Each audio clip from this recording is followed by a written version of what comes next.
بسم اللہ الرحمن الرحیم۔ السلام علیکم۔ ایک بہت ہی گنہگار شخص حج ادا کرنے چلا گیا۔ وہاں کعبہ کا کلا پکڑ کر بولا، الہی، اس گھر کی زیارت کو حج کہتے ہیں اور کلمہ حج میں 2 حروف ہیں، ہے سے تیرا حکم اور جیم سے میرے جرم۔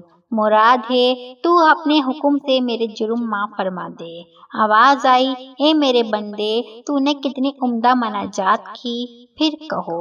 وہ دوبارہ نئے انداز سے یوں پکارتا ہے، اے میرے بخششہار، اے غفار، تیری مغفرت کا دریا گنہگاروں کی مغفرت و بخشش کے لیے پرجوش ہے اور تیری رحمت کا خزانہ ہر سوالی کے لیے کھلا ہے۔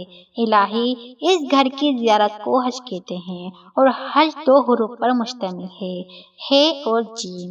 ہے سے میری حاجت اور جیم سے تیرا جود و کرم۔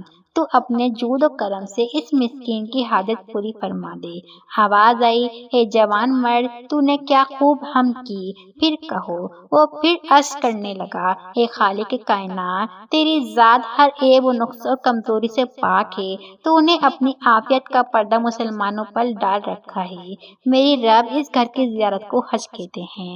حج کے 2 حروف ہیں، ہے اور جیم۔ ہے سے اب میری حلاوت ایمانی اور جیم سے تیرا جلال مراد۔ تو اپنے جلال کی برکت اس ناتواں ضعیف بندے کی ایمان کی حلاوت کو شیطان سے محفوظ رکھنا۔ آواز آئی، اے میرے مخلص ترین عاشق و صادق بندے، تو نے میرے حکم، میرے جود و کرم اور میرے جلال کی توسط سے کچھ طلب کیا ہے، تجھے عطا فرمایا۔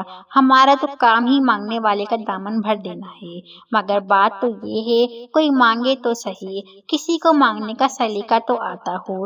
یا اللہ، ہم جیسے گنہگاروں کو بھی مانگنے کا سلیقہ اور توفیق عطا فرما۔